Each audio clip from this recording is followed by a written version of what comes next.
You have 30 days to move out, my mother said with a smirk, drumming her manicured nails on my flour-dusted counter. We've leased the entire building to Jackson for his new tech hub. He needs the space more than you need this. A hobby. I didn't flinch. My pulse didn't even spike. I treated their threat like a bad batch of yeast, annoying, but disposable. I just wiped my hands on my apron, smiled, and reached under the register. I held up a document sealed in a blue folder. Actually, I said, my voice ice cold, Grandma Elsie left me 2 properties, and this building isn't the only one you don't own. Their smiles vanished the second they realized what I was holding. Drop a comment and let me know where you're listening from and what time it is for you right now. I'd love to know who's part of our community. The silence in the bakery wasn't peaceful. It was the vacuum before an explosion. The espresso machine hissed in the background, the only sound daring to interrupt the standoff. Susan stared at the blue folder in my hand. Then she laughed. It wasn't a happy sound. It was the sound of a glass vase hitting a tile floor, sharp, brittle, and messy. That's cute, Haley, she said, waving a hand dismissively as if shooing away a fly. Did you print that off the internet? Is this part of your little baking fantasy? Put it away before you embarrass yourself in front of the customers. I didn't raise my voice. I didn't tremble. I placed the folder on the counter, keeping my hand firmly on top of it, creating a physical barrier between her entitlement and my property. It's a transfer on death deed, Mother. Grandma Elsie executed it 5 years ago. It bypasses probate. It bypasses the will. And most importantly, it bypasses you. I watched her face closely. I'd read about cognitive dissonance in college, the mental stress experienced when holding 2 contradictory beliefs. Susan believed she was the matriarch, the heir, the chosen one. To accept this piece of paper meant accepting that her own mother didn't trust her. It meant accepting that Grandma Elsie saw through the veneer of her perfect family and chose to protect the assets from the very people standing in front of me. I could physically see Susan's brain rejecting the data. Her left eye twitched. Her smile froze into a rictus of confusion. She wasn't just looking at a legal document. She was looking into an abyss where she wasn't the main character. Her mind simply couldn't bridge the gap between her ego and the reality on the counter, so it chose to malfunction. Jackson, always the blunt instrument, didn't care about psychology. Let me see that, he snapped, reaching over the glass sneeze guard with his greasy fingers. I pulled the folder back with the precision of a blackjack dealer. Copies are with Mr. Henderson, I said, my voice flat. This represents the building, the commercial mixers, the ovens you're leaning on, and the ground you're standing on. You don't have a lease, Jackson. You have a hallucination. Susan finally blinked, the glitch in her programming resolving into pure, defensive rage. Grandma was confused at the end. She hissed, her voice dropping to a venomous whisper so the line of customers wouldn't hear. You manipulated a senile old woman. You probably guided her hand while she was medicated. Grandma was sharper at 90 than you are right now, I countered. She knew exactly what she was doing. She knew Richard would leverage this place to cover Jackson's latest investment disaster. She knew you'd sell the bricks to buy status. She didn't leave this to me because I was her favorite, Mother. She left it to me because I was the only adult in the room. Susan's face went pale, the blood draining away to fuel her heart, which I assumed was pounding with the realization that her retirement plan just evaporated. She didn't look at me like a daughter. She looked at me like a thief who had stolen something she felt she was owed by divine right. This isn't over, she whispered. You think a piece of paper makes you the owner? We'll see what the court says about elder abuse. I just smiled, the cold, hard smile of someone who had the receipts. Feel free to sue. But legal fees are expensive, and unlike you, I actually work for my money. I watched them leave, the bell above the door jingling with an irritating cheerfulness that clashed with the toxicity they left in their wake. I retreated to the back office, the sanctuary where I balanced the books and planned the week's sourdough rotation. But today, my mind wasn't on flour and yeast. It was on the ledger of my life. I sat in my chair, the worn leather cool against my back, and let the adrenaline fade into cold analysis. Jackson, my older brother, the golden child. The title wasn't earned, it was assigned at birth. He was the investment my parents refused to diversify. From the moment he could walk, Jackson was the prodigy. Not because he showed any actual talent, but because my parents needed him to be. They poured money into him like water into a sieve. The elite private schools, the tennis lessons he quit after 2 weeks, the coding boot camps he dropped out of because the instructors didn't get his vision. And then there was the app. Social media for pets, he'd called it.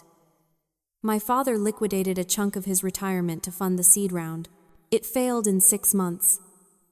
Then came the crypto phase. Jackson wasn't trading. He was gambling. But every time he lost, my parents were there with a checkbook and an excuse. The market is volatile, they'd say. He's just ahead of the curve. I was the curve they ignored. I was the black sheep, not because I rebelled, but because I was boringly, steadfastly competent.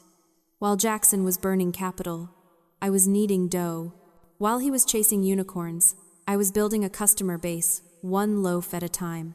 But here was the secret I'd kept locked away, tighter than any family recipe. I wasn't just the baker.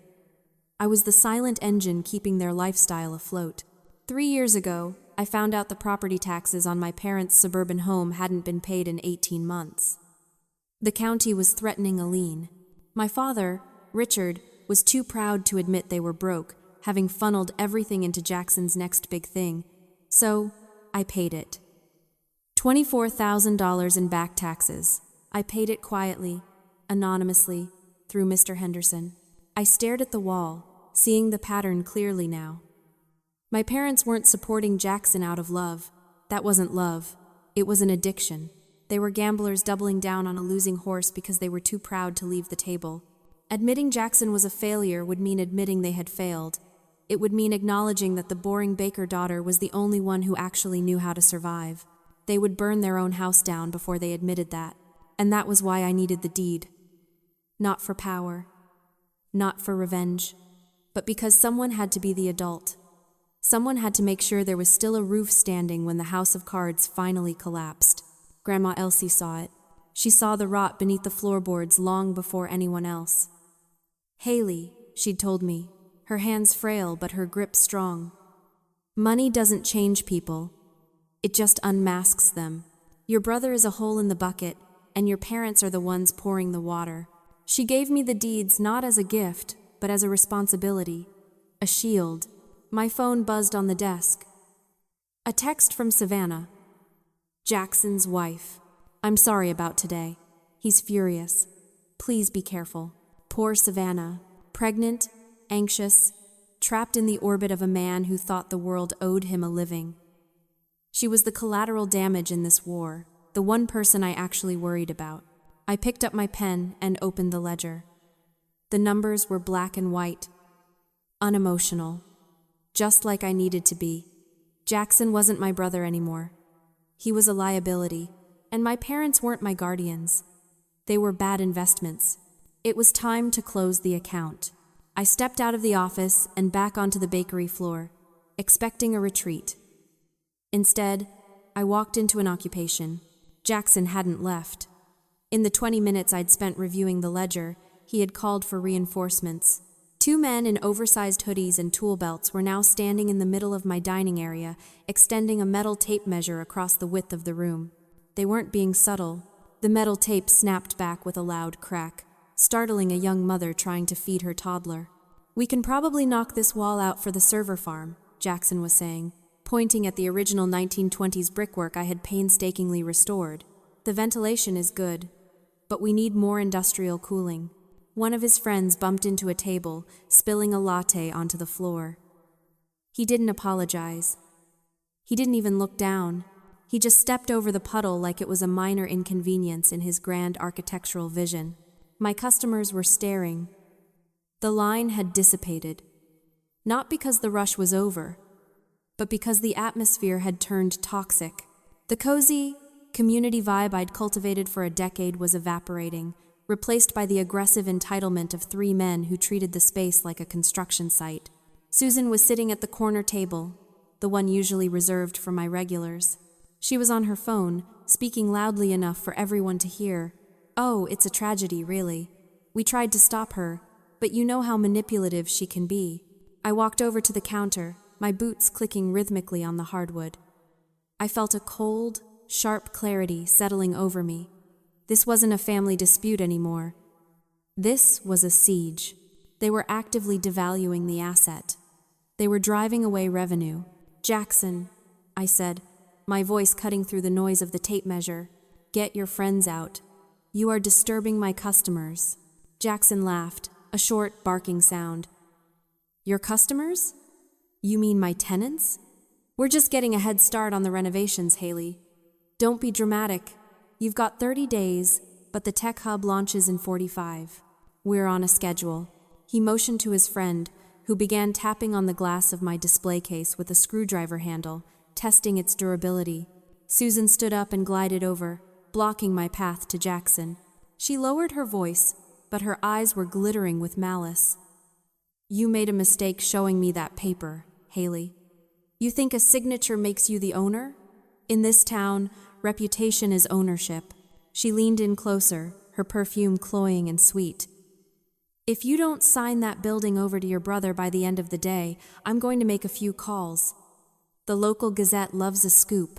Local baker tricks senile grandmother into disinheriting family. Elder abuse suspected at the crust and crumb. How many scones do you think you'll sell when everyone thinks you're a predator?" I looked at her, really looked at her. There was no love in her eyes. There wasn't even anger. There was just leverage. She was assessing my vulnerabilities like a corporate raider looking for a weak point in the contract. She believed she owned my labor, my success. "You'd destroy the business just to prove you're in charge," I said quietly. "I'd burn it to the ground before I let you humiliate your brother," she replied.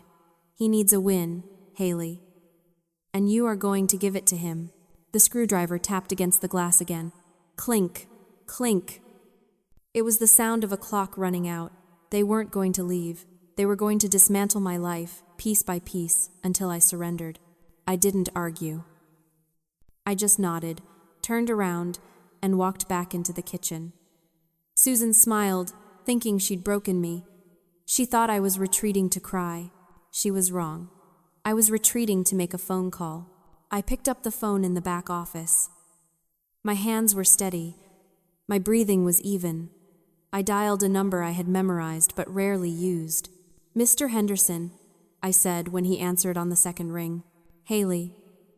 The lawyer's voice was gravelly and warm, a stark contrast to the cold calculation in the front room. "I assume the family reunion didn't go well? They're measuring the walls while my customers are trying to eat," I said, "and Susan is threatening a media smear campaign." "Predictable," he sighed. "Entitlement is a predictable beast. Are you ready to proceed with phase 2? "I'm ready." I hung up and dialed the second number on my list. Apex Commercial Locksmiths. I had an account with them. "Emergency service," I told the dispatcher. "I need the locks rekeyed on the commercial unit immediately, and I need a new deadbolt on the rear entrance." 10 minutes later, I walked back out. Jackson was now sketching on a napkin, showing his friends where the VR lounge would go. I didn't engage. I didn't ask them to stop. I simply walked over to the front door, flipped the sign to closed, and locked it. Then I stood by the door, arms crossed, waiting. "Closing early?" Jackson sneered. "Smart. Save some electricity. We're going to need to upgrade the grid anyway." "I'm closing for maintenance," I said. "And for security upgrades. You and your contractors need to leave. Now." "We're not done," Jackson said, not even looking up. "You are done," I said, "because if you aren't out in 5 minutes, I'm filing a criminal trespass report. And Jackson, given your probation for that DUI last year, I don't think you want the police involved." The mention of the DUI wiped the smirk off his face. It was the one piece of leverage he didn't think I knew about. Susan had hushed it up, paid the fines, and buried the record, but I paid the lawyer who handled it. I knew everything. Susan stood up, her face tight. "You wouldn't." "Try me," I said. "Get out." They left. grumbling and cursing, but they left. As soon as the door clicked shut behind them, the locksmith van pulled up. I watched through the glass as the locksmith drilled out the old cylinders. It was a violent, necessary sound. Metal grinding against metal. The sound of severance. My phone rang again. It was Mr. Henderson. "Haley," he said, and his tone had changed. It was no longer warm. It was urgent. "I need you to sit down." I'm standing. "I ran a title check on the second property," he said. "The suburban house. Just to make sure all the paperwork was clean before we moved to the next step. And I found a pending application for a home equity line of credit. A big one, $200,000. I frowned. "That's impossible. They can't take out a loan on a house they don't own." "That's the problem, Haley," Mr. Henderson said, his voice dropping. The world seemed to tilt on its axis. The noise of the drill faded into a dull buzz. "What?" "They forged your signature," he said. "They must have found an old document, traced it, or just practiced until it looked close enough. They applied as you. They are trying to leverage the house to pay off Jackson's debts." I felt a coldness spread through my veins that had nothing to do with the temperature. This wasn't just entitlement. This wasn't just bad parenting. This was a felony. They were going to destroy my credit. I whispered. They were going to put me in debt for $200,000 to save him. "Yes," Mr. Henderson said. "Haley, this changes everything. This isn't a civil dispute anymore. This is federal bank fraud." I looked out the window. Jackson was in the parking lot, arguing with Susan, gesturing wildly. They looked desperate. They looked dangerous, but they had no idea what was coming. "Don't file the police report yet," I told Mr. Henderson. "I want to talk to them first. Haley, be careful." "I don't need to be careful," I said, watching the locksmith fit the shiny new key into the lock. "I hold the deed.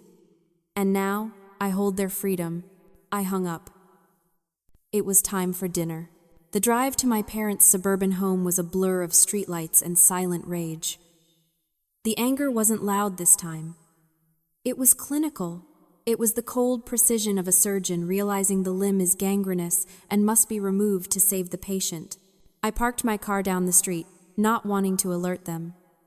The house, a sprawling beige colonial with perfectly manicured hedges, looked like a postcard of the American dream. But I knew the truth. It was a facade built on debt and deceit. Inside, the lights were on. I could see shadows moving in the dining room. They were celebrating. They probably thought they'd scared me off. They probably thought the locksmith was just a temporary setback, a tantrum I would eventually apologize for. I walked up the driveway, clutching the folder Mr. Henderson had emailed me. The evidence was damning. The forged signature wasn't even a good forgery. It was desperate, sloppy. I didn't knock. I used the key. I still had the one for this house. The lock clicked open smoothly. "Haley?" My father's voice came from the dining room. "Is that you?" I walked in. They were seated around the table, plates of roast chicken and untouched sides in front of them. Susan froze, her wine glass halfway to her lips. Jackson was slouched in his chair, picking at a roll. Savannah sat next to him, looking miserable. "We were just talking about you," Susan said, recovering quickly. She set her glass down with a sharp clink. "Have you come to your senses?" I didn't answer. I walked to the head of the table and dropped the folder in front of my father. It landed with a heavy thud, sliding across the polished wood and stopping just inches from his plate. "What is this?" Richard asked, frowning. "Open it," I said. He opened the folder. I watched his eyes scan the document. I watched the color drain from his face. I watched his hand tremble as he recognized the loan application. "This," he stammered. "Where did you get this?" "Mr. Henderson," I replied. He ran a title check, standard procedure when securing an asset. He found a pending application for a $200,000 HELOC. I leaned forward, placing my hands on the table. With my signature on it, Susan stood up, her chair scraping loudly against the floor. "We had to. Jackson is in trouble. He owes people money, Haley. Dangerous people. We were going to pay it back as soon as the tech hub took off. With what? I asked, my voice deadly calm. With the profits from a business that doesn't exist? In a building you don't own? We're your parents, she shouted, desperation cracking her voice. You can't let your brother get hurt. So you decided to commit a felony instead? I countered. Bank fraud, mother. Forgery. Identity theft. You were willing to destroy my credit, risk my financial future, and put me in debt for the rest of my life to cover his gambling losses. I turned to Jackson. He wouldn't meet my eyes. He was staring at the tablecloth, shrinking into himself. The arrogance was gone. He looked like exactly what he was. A 30-year-old child waiting for mommy to fix it. And you, I said to my father, you went along with it. You signed as a witness. You were willing to sacrifice your daughter to save your son. Richard looked down, shame finally piercing through his denial. We didn't see another way. There is always another way. I said, you could have told him no. You could have let him face the consequences of his own actions for once in his life, but you didn't, because you're addicted to saving him. I straightened up. The application has been flagged as fraudulent. The bank knows. The police don't. Yet, the silence in the room was absolute. They were waiting for the axe to fall. I won't file the police report, I said. Susan let out a sob of relief. Oh, thank God. Haley, thank you. We knew you wouldn't. I'm not finished. I cut her off. I won't file the report if you agree to my terms. Right now, tonight, anything. One, I said, pointing at Jackson. He leaves. Tonight. He is cut off. No more money. No more bailouts. No more living here rent-free. He gets a job, or he starves. But he does not live under this roof anymore. He has nowhere to go, Susan cried. That's his problem, I said. 2. You sign a document admitting to the forgery and agreeing to never attempt to leverage this property or the bakery again. Mr. Henderson will draft it. If you violate it, I go to the police. And 3, I looked at Savannah. She stays. If she wants to. Jackson stood up, his face red. You can't kick me out of my own house. It's not your house, I said, pulling out the second deed the one Grandma Elsie had left me for this property. It's mine. Grandma left it to me 3 years ago because she knew you'd try to sell it. I own the roof over your head, Jackson, and I am evicting you. He looked at his parents, waiting for them to save him. But they didn't move. They couldn't. They were beaten. Get out, I said, and for the first time in his life, Jackson had to listen. Jackson turned to Savannah, grabbing his keys off the table. Let's go, he snapped, his voice trembling with a mix of humiliation and rage. We're leaving. Savannah didn't move. She sat frozen in her chair, her hands resting protectively on her stomach. In that silence, a silent conversation passed between us. She saw the deed in my hand. She saw the folder of evidence. But more importantly, she saw that I was the only person in the room who had actually protected her future. No, Savannah whispered. Jackson froze. I'm not going with you, she said, her voice gaining a fraction of strength. You almost got us homeless. You almost got us arrested. I can't do this anymore. Not with the baby coming. She looked at me, tears spilling over. Haley, you stay here, I said firmly. You stay in this house. Richard and Susan can sleep in the guest room if they have to, but this is your home for as long as you need it. And if you need a job, the bakery needs a manager who actually knows how to organize a schedule. Jackson looked like he had been slapped. He looked from his wife to his parents, but no one came to his rescue. The golden child had finally run out of credit. He stormed out the front door, slamming it so hard the windows rattled. The sound of his engine peeling out of the driveway was the last tantrum of a boy forced to become a man. My parents signed the documents Mr. Henderson sent over the next morning. They didn't argue. The fight had left them. They were old, tired, and finally forced to face the reality of their own making. The next morning, I stood in the kitchen of the Crust and Crumb. It was 4 a.m. The city was asleep.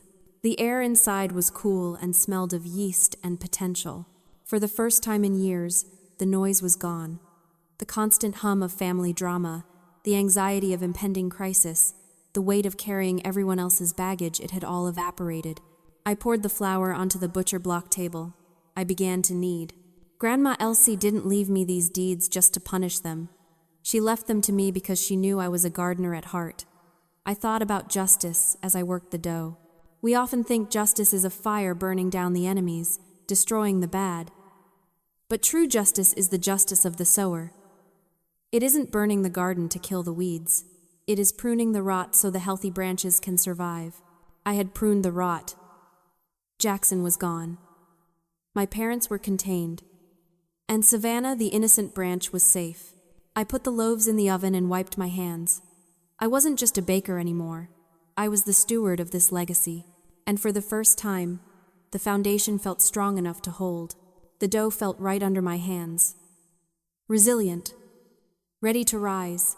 I know many of you watching this have felt that pressure, the weight of carrying people who refuse to walk on their own. You've been the silent investor in your own families, paying the price for someone else's mistakes. But I want you to remember this. You are not a safety net. You are not an infinite resource.